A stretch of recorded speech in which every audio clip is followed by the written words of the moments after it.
Ayiwa an balima cɛ n'a muso denmisɛn fara mɔgɔkɔrɔba ka Mali kɔnɔ ani Mali kɔ kan an ka foli bɛ aw bɛɛ lajɛlen kɛrɛnkɛrɛnnenya la minnu bɛ k'an su ni wagati in na an b'aw ladɔnniya k'a fɔ k'aw sɔgɔlen don aw ka télévision Mandi de kan n'o ye Mali kunnafoni TV ayiwa an balima cɛ n'a muso ni aw ka micro trottoir kɛnɛ sigilen an b'aw ladɔnniya k'a fɔ ko bɛ dugu la ka d'a kan komi aw yɛrɛ b'a kalama a bɛ tile filani bɔ bi Français tun bɛ ka dɔgɔyalima ta ka lase an ka kiraba Muhamadu sallallahu alaihi wasallam ma o hukumu kɔnɔ dugu caman ye marche ni fɛnw kɛ bi an ka conseil islamique ɲɛmɔgɔw u ye réunion belebeleba kɛ an ka misiriba la komi aw yɛrɛ ɲɛ b'a la an b'o da de la tantɔ o hukumu kɔnɔ n ka mina don an bɛ u ɲininka o dalakan na aw ka ne suita.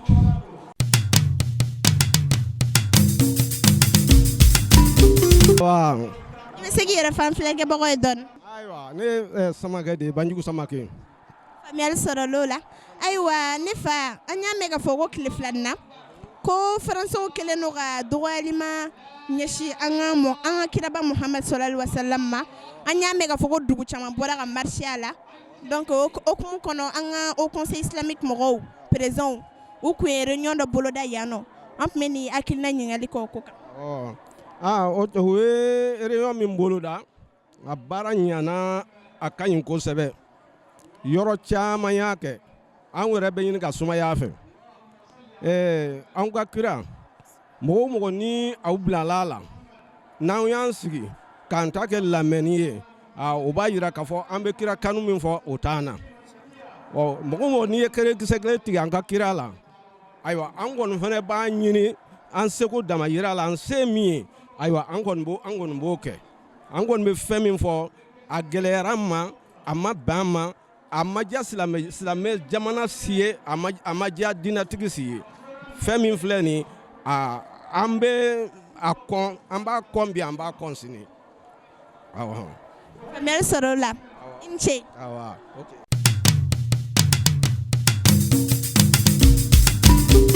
Ne ba i ni ɲankuma. Muso yɛrɛ tilenna. I bɛ se k'i yɛrɛ fan filɛli kɛbagaw ye. Ne tɔgɔ ye Asan Jara. Faamuyali sɔrɔ o la ne ba komi i yɛrɛ b'a kalama k'a fɔ ko tile filani na Français kɛlen don ka dɔgɔyalima dɔ ta ka ɲɛsin an ka kiraba Muhamadu sallallahu alaihi wasallam ma wa an ka au conseil islamique ɲɛmɔgɔw ye réunion dɔ boloda bi yan an bɛ fɛ k'i ɲininka i hakilinata la o ko kan. O diyara n ye Ala ka diya Ala ye Ala ka barika don jamana in na an bɛɛ lajɛlen ye ɲɔgɔn sɔrɔ mun kama n'o ye an kuntigi Muhamadu ye sallallahu alaihi wasallam kisi ni nɛɛma ba ye an tɛ dɔgɔyama mana bɔ fan o fan fɛ an b'an ni di an b'an joli di an b'an ka nafolo di an b'an ka diinɛ kɔ bɛ an b'an ka diinɛ kɔ sini an tɛ mɔgɔ ka diinɛ dɔgɔya ni mɔgɔ min y'an ka diinɛ dɔgɔya an bɛ bɔ k'a jira diɲɛ mɔgɔ la an ni b'a da fɛ an joli b'a da fɛ bilahi walahi anw nakun ye o de ye n'u ko fɛn fɛn an yɛrɛ fana ko an tɛ sɔn an ka kira ka dɔgɔya mun bɛ ne ni kan bi ne ni ba ne silamɛw donc an sigilen bɛ ko de an nana an ɲɔgɔn sɔrɔ yan o de la donc silamɛw y'an wele an nan'u ka wele jaabi n'u y'an wele su an bɛ wuli n'u y'an wele tile an bɛ wuli o de don. I ni ce. O diyara n ye Ala ka jisuma ka fura ye walahi an tɔɔrɔlen don an degunna a digira an na an tɔɔrɔla degun b'an kan hali n tɛ se ka kuma. Amina. Wala an kɔni an bɛ Ala kɔ an bɛ kira kɔ o tuma an y'a jira Ala la an ka Ala kira ni dɔgɔyali an y'a jira Ala la an y'a jira Ala kira la tellement que a digira n na n ma tɛ n fɔ n bɛ yɛrɛ a ka ɲi. Merci.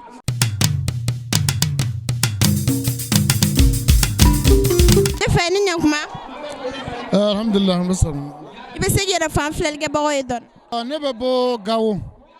ne ye Gawokaw fo an sɔngɔ kɔfɛ dans la commune de Ouattaguna le village de Fafa. Voilà où il y avait le Gandako là-bas. Donc c'est nous le Gandako au niveau de Fafa. Donc moi je suis venu ici à cause de ce que le président français vient de dire. Donc nous on a de respect pour la France, pour les Français. Mais malheureusement ce que le président Macron vient de dire, ça nous a choqués. Il y a des milliers de musulmans en France même. Grâce à ces musulmans, on donne un peu de respect pour la France. Mais nous sommes des musulmans. Celui qui insulte notre prophète jusqu'à la fin du monde, on ne serait pas des mêmes égalités. Toujours on l'insulte, on les haït, et puis on dit ce que nous voulons, et puis on n'a pas besoin de lui. Lui, même il est seul français, nous on n'a pas besoin de lui. Donc c'est pour cela qu'ils sont venus ici aujourd'hui. C'est pour parler de ce qui s'est passé. Vraiment, ça nous a tellement choqué que le président français nous dit ça. Nous dit à notre prophète des trucs de n'importe quoi. Donc nous ne serons pas d'accord et nous allons manifester et on fera à ce que même les aliments de la France, que c'est même les véhicules de la France, même les musées, même les fusils de la France, on n'a pas besoin d'assister au Mali. On va tout ramasser et puis brûler ici, à Bamako ici. Voilà, donc c'est ce que nous sommes venus pour les informer. Donc vraiment, on demande pardon aux autres Français, mais pas Macron. Macron. Et puis s'il vient ici, on va l'attendre ici, au Mali, parce que nous sommes des musulmans. Si tu as pris avec le prophète, tu as pris avec le Mali. Nous sommes les musulmans du Mali. Donc c'est ça quoi. Merci. Okay, merci. Okay,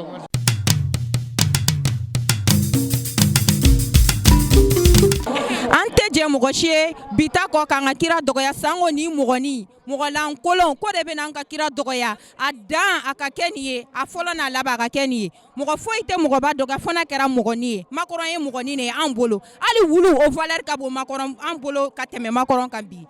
an dalen n'an ka kira la bi an dalen n'o la sini sallallahu alaihi wasallam mɔgɔ si ma fisa n'a dugukolo kɔ kan an sɔnna ye bi an sɔnna ye sini takbir At-takbir. Walillahi alhamd. Merci. Allah mɔgɔ minnu kɛra nin ko in dɛmɛbaga Ala k'u halaki Ala k'u ta tiɲɛ Ala k'u jasi Ala ka kira k'u b'a dɔgɔ an tɛ jɛn n'a ye bi an tɛ jɛn n'a ye sini an tɛ jɛn n'a ye bi an tɛ jɛn n'a ye sini Ala k'u halaki Ala k'u ta tiɲɛ u y'an silamɛw dusu kasi Ala ka ko yira u la u yɛrɛ ma sigi ni mun ye hakɛto bɛ nin kɛ.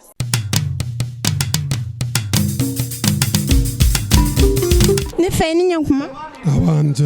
bɛ se k'i yɛrɛ fan filɛli kɛ bɔgɔ ye dɔɔni Hamɛ kuma. Mɛl sɔrɔ olu la ne fɛ komi i yɛrɛ b'a dɔn an bɛ kɛnɛ min kan an ka Haut Conseil islamique mɔgɔw u ye réunion belebeleba min bolo da yan nɔ an b'o de kɛnɛ kan ka d'a kan Français kun kelen don ka dɔgɔyalima min lase an ka kiraba Muhammad sallallahu alaihi wasallam ma e hakilina ye mun ye o ko kan. Assalamu alaikum wa rahmatullahi wa barakatuh. An nana kɛnɛ min na comme Faransi président a filɛ ka baara min kɛ a ma bɛn Mali silama bɛɛ lajɛlen ma ani diɲɛ silama bɛɛ lajɛlen. An nana o nisɔngoya de jira bi parce que a ma bɛn a ma hali dɔɔni a y'an tɔɔrɔ fo ka se a dan na quoi. An b'a ɲini Ala fɛ ani min ka kan Ala kɛ o las'an ma quoi. O de y'o kɛ kuma ye quoi. Ala ka na aw dɛmɛ aw minnu fana bɛ yaala la ka mɔgɔw ladɔnniya kibaruya la Ala ka n'aw dɛmɛ Ala ka barika don baaraw la Ala ka silamɛya kɔrɔta Ala ka kafiriya nagasi Ala ka sini kɛnɛ di an n'a ma ka barika don a ka baaradaw la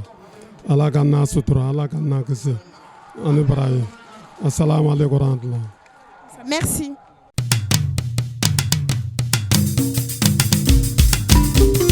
Ne fɛ ni ɲɛkuma Amba. bɛ se k'i yɛrɛ fan filɛli kɛ bɔgɔ ye dɔɔni Awɔ ne tɔgɔ ye ko Bashiru Wan. Ne bɛ Badalabugu. Faamuyali sɔrɔ olu la ne fɛ komi i yɛrɛ b'a kalama an bɛ kɛnɛ min kɛnɛ kan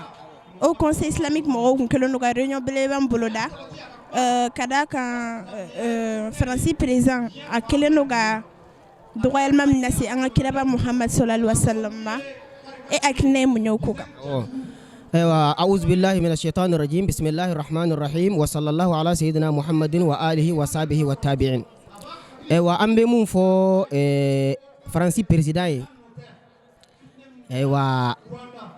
akakou laje kakou jatemine kakou famuni hakili mogo ni dimi bila ikana essayer ka fo kibi ka dimi bo ni mawerew nenini anu burujali ni jamana ni geleya bi ka jamana na geleya bi ka jamana diunka wa o glanchugo be o te keni mawerew nenini o te keni mawerew ka dine dogoyali o te keni mawerew ka kira nenini o glanchugo be an silamɛw wa an bɛ diinɛw bonya an bɛ nabiman bɛɛ y'an ka nabi ɲuman ye an bɛ nabiman bɛɛ lajɛlen bonya an bɛ jamanaden wɛrɛw bonya an b'u karama Mali kɔnɔ yan an t'a yira maa si la k'i ye dunan ye n'i nana an b'a yira la k'a fɔ i n'an bɛɛ lajɛlen ye kelen ye i n'an bɛɛ lajɛlen bɛ ku bon an y'o yira Français la an y'o yira jamanaden wɛrɛw la an b'a ɲini Emmanuel Macron fɛ a fana a k'a lajɛ a ka ɲuman sara ni ɲuman ye a ka ɲuman sara ni ɲuman ye a kana ɲuman sara ni juguman ye maa si tɛ yen k'i bɛ bɔ i ka jamana kɔnɔ k'i bɛ taa an silamɛw ka jamanaw kɔnɔ ko an bɛ juguya ani bɛnsɛngoniya ta k'i sɛgɛrɛ an bɛ dunan bonya ka d'a kan an ka diinɛ de y'an yamaruya n'o ye an bɛ hadamaden bonya ka d'a kan an ka diinɛ de y'an yamaruya n'o ye donc an b'a ɲini Emmanuel Macron fɛ a n'a ɲɔgɔnnaw ani nin miirina in bɛ maa o maa minnu kun na Faransi kɔnɔna na u ka sabali u k'u bolo da u dusu kan u ka kow faamu ni hakili ye u ka hakili bila dusu ɲɛ u kana dusu bila hakili ɲɛ gɛlɛya n'a waati don gɛlɛya bɛ tɛmɛ nka gɛlɛya kan'a to i ka maa wɛrɛw neni ka maa wɛrɛw dɔgɔya k'u ka diinɛ neni k'u ka diinɛw buruja nin de kun ye n ka kuma ye faamuyali sɔrɔ la i ni ce anba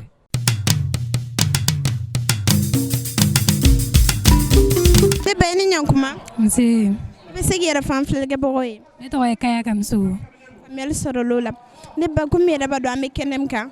an ka Haut Conseil islamique mɔgɔw u ye réunion belebeleba min boloda yan nɔ ka d'a kan Emmanuel Macron Faransi président n'o ye a ye kuma dɔw fɔ kuma minnu kɔnɔna la a ye dɔgɔyalima ta k'a ɲɛsin an ka kiraba Muhamadu sallallahu alaihi wa sallam ma e hakilina ye mun ye o ko kan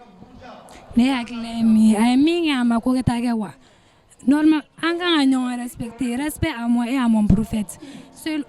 sallallahu alaihi wa sallam comment est-ce que ale bɛ se ka fɔ k'ale b'an ka prophète dɔgɔya ni b'a dɔn ko i tɛ se k'a bonya ka n'a dɔgɔya wa tiɲɛna bi kɔni an dusu kamikaminen ba de don wala an dusu tiɲɛnen ba de don mais n'an ka ɲɛmaaw y'a kɛ cogo min na an b'u kɔ wa an ka laɲini dɔrɔn de awɔ. Ok, merci. De rien.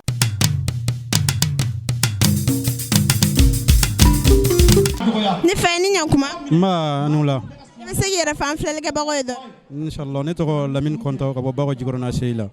faamuyali sɔrɔ olu la ne fa komi e yɛrɛ b'a dɔn an bɛ kɛnɛ min kɛnɛ kan an ka Haut Conseil islamique mɔgɔw ye réunion belebeleba min boloda yan nɔ an b'o de kɛnɛ kan ka d'a kan an ka Faransi président n'o ye Emmanuel Macron ye a ye dɔgɔyalima dɔw ta k'a ɲɛsin an ka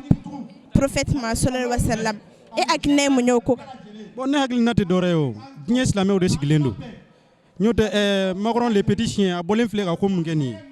ni a tun bɛ bɔ a da k'a ma bɛn n'an wulila k'an bolo di ɲɔgɔn ma hali sini a bɛ bɔ a da k'a ma bɛn Faransi tɛ dɔwɛrɛ ye o olu nakun tɛ dɔwɛrɛ ye diɲɛ kɔnɔ ka mɔgɔw bila ɲɔgɔn na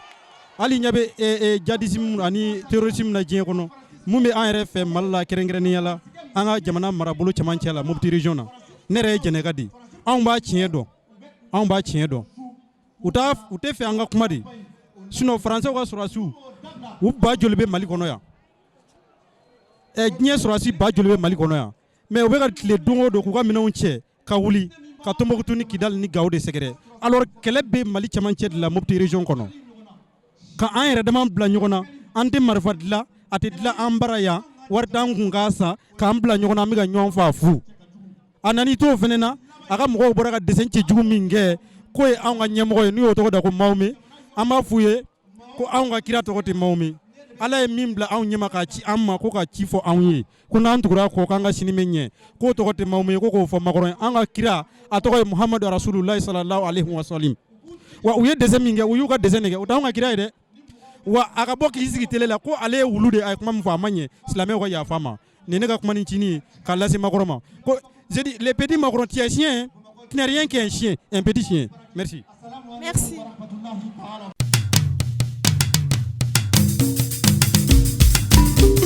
Shetana bisimna ramana rahim ali sini an bɛ bɔ sini k'a yira ko ni min kɛra k'a ma diya n ye bi a ma diya n ye sini a ma diya n ye an t'a fɛ ni ɲɔgɔn wɛrɛ ka kɛ an t'a fɛ ka ni ɲɔgɔn wɛrɛ mɛn u ka kangari da Faransi président an t'a fɛ ni ɲɔgɔn wɛrɛ ka kɛ an ka kira Muhamadu sallallahu salim an t'a fɛ fɛn ka fɔ a ma a man d'an ye bi a man d'an ye sini ala kira Muhamadu sallallahu salim de nana ka na an musow dɛmɛ k'anw bɔ tɔɔrɔya la an bɛ sa kira kɔ an bɛ kira fɛ rasulu sallallahu salim an b'a fɛ bi ala k'an fara a ka jama kan ala k'an kunnaja ala k'an kɛ kira kanubaga ye an t'a fɛ ni ɲɔgɔn kan fɔ an ka kira Muhamadu sallallahu salim fɛ an t'a fɛ mɔgɔ minnu b'a fɔ ala k'u ta tiɲɛ ala k'u kunangoya ala k'u kɔ tiɲɛ k'u ɲɛ tiɲɛ an ka kira Muhamadu sallallahu salim kisi nɛɛma b'a ye ala ka hinɛ la ka hinɛ n'a manto silamɛ fure bɛɛ lajɛlen ka hinɛ kira n'a ka sahaba sanumanw bɛɛ la an t'a fɛ ni ɲɔgɔn manamana kuma ka fɔ an t'a fɛ a ka fɔ a kana fɔ an t'a fɛ a ka fɔ ni ɲɔgɔn wɛrɛ kana fɔ u ka fara a ka kira la u ka fara lasiri an bɛ sa kira Muhamadu sallallahu salim nɔfɛ ala de nana anw musow ta k'anw musow barika ka anw sanuya ka ci sanuma fɔ an ye k'anw jɔgɔnya k'anw jogo sanuya wa kira Muhamadu sallallahu salim an bɛ sa a nɔfɛ ala k'an fara a kan ala k'an kunnaja ni ɲɔgɔn manamana ko u ka kangari da ye an t'a fɛ ni ɲɔgɔn wɛrɛ ka kɛ an t'a fɛ ni ala kana ɲɔgɔn wɛrɛ kɛ an t'a fɛ a ɲɔgɔn ka kɛ an t'a makɔrɔni fɛ bi an t'a fɛ sini an b'an ka kira Muhamadu sallallahu salim de fɛ ala k'an kunnaja ni kira barika ye ala k'an don kira kana an b'an ka kira fɛ rasul sallallahu salim an bɛ kira fɛ sini Allahu akbar Allahu akbar Allahu akbar ala ka Muhammadu rasul sallallahu alaihi wasallam